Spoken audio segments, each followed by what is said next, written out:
O, Sai? Pahingay mo muna si Papi. Baka pagod na siya. O, tingin nga si Papi.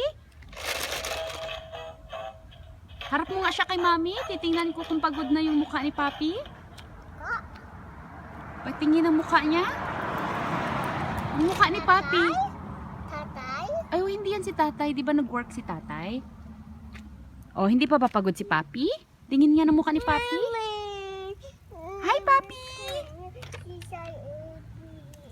Oh, hi, Papi! Kumain na ba siya?